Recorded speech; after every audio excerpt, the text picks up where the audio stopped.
Quand on pense aux grandes traditions spirituelles du monde, mettons le taoïsme ou l'islam, ça semble être des univers complètement à part. Mais ici, tout ça n'était qu'une façade, s'il y avait, bien caché, un noyau commun, une seule et même vérité qui les unisse toutes.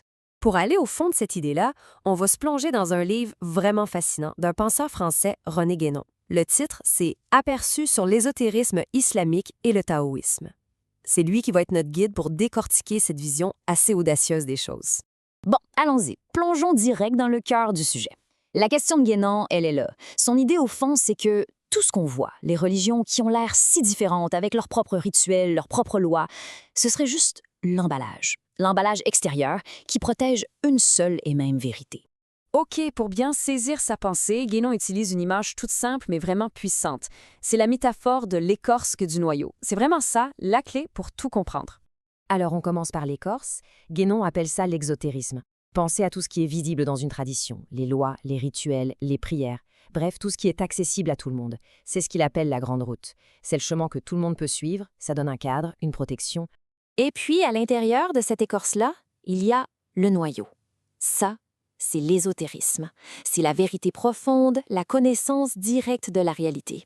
Et attention, ce noyau, il n'est pas caché parce que quelqu'un l'a décidé. Non, non, il est caché par sa nature même. Ça demande d'aller plus loin que juste suivre les règles à la lettre.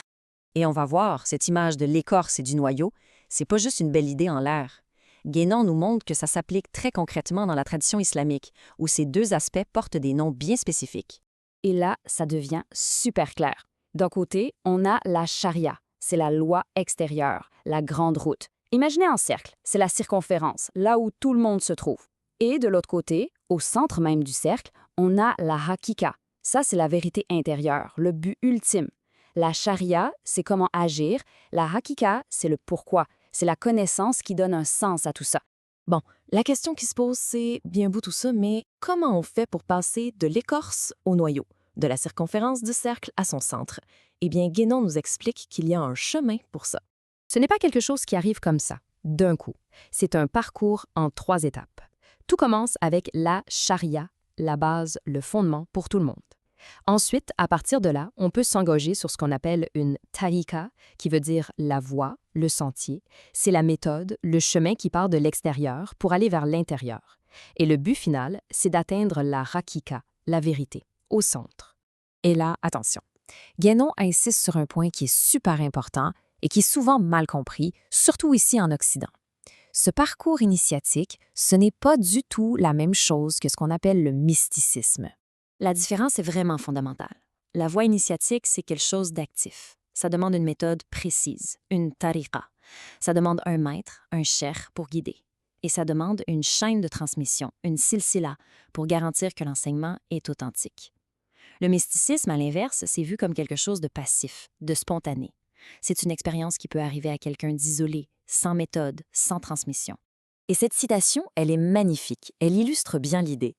Les voies vers Dieu sont aussi nombreuses que les âmes des hommes. Ça veut dire que même si le but, le centre, la vérité est unique, les chemins pour y arriver, les tariqas, sont multiples. Selon Guénon, il y a une voie qui est adaptée à la nature profonde de chaque personne. OK. Donc, jusqu'à maintenant, on a surtout parlé de l'islam. Mais c'est ici que l'idée de Guénon devient vraiment grandiose. Parce que pour lui, cette structure d'écorce et de noyau, ce n'est pas juste dans l'islam. Non, c'est quelque chose d'universel. Au cœur de tous ces noyaux, peu j'emporte la tradition, on trouve toujours le même principe fondamental, Tawhid. C'est la doctrine de l'unité.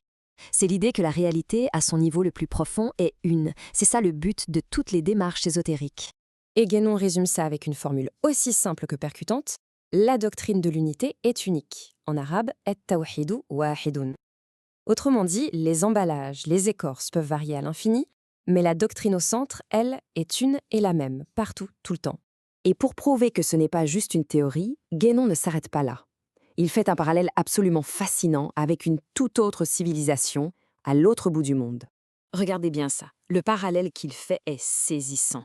Pour lui, en Chine, le confucianisme, avec toutes ses règles pour l'ordre social, les rituels, c'est ni plus ni moins que l'équivalent de la charia, c'est l'écorce extérieure.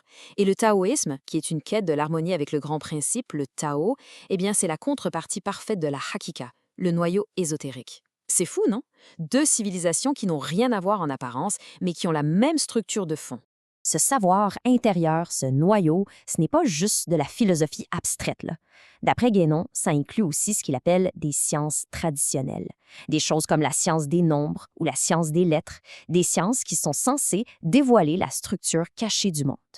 Tenez, il donne un exemple assez capoté. Le nombre 5995. Qu'est-ce que c'est? C'est la somme de la valeur numérique de toutes les lettres de l'alphabet arabe. Mais là où ça devient fascinant, c'est la symétrie. Au centre, on a le nombre 99, qui correspond aux 99 noms ou attributs de Dieu dans l'islam, et de chaque côté, on a le chiffre 5. Et les combinaisons de ces chiffres révèlent plein d'autres symboles importants.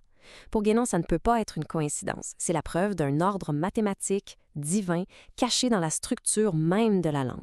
Alors, en fin de compte, qu'est-ce qu'on retient de tout ça? L'idée la plus forte, celle qui reste, c'est peut-être que ce noyau-là, il est permanent. Il ne bouge pas. Et là-dessus, Guénon est très clair. Il dit que les formes extérieures, les civilisations, nos fameuses écorces, tout ça, ça peut changer. Ça peut même disparaître.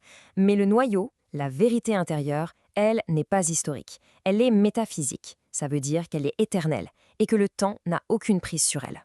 Et c'est avec cette question-là qu'on va se laisser. Si ce noyau de vérité est vraiment éternel, immuable, qu'est-ce que ça veut dire pour les écorces, pour les traditions visibles qu'on connaît aujourd'hui? Comment est-ce qu'on devrait les regarder? C'est une bonne question sur laquelle réfléchir.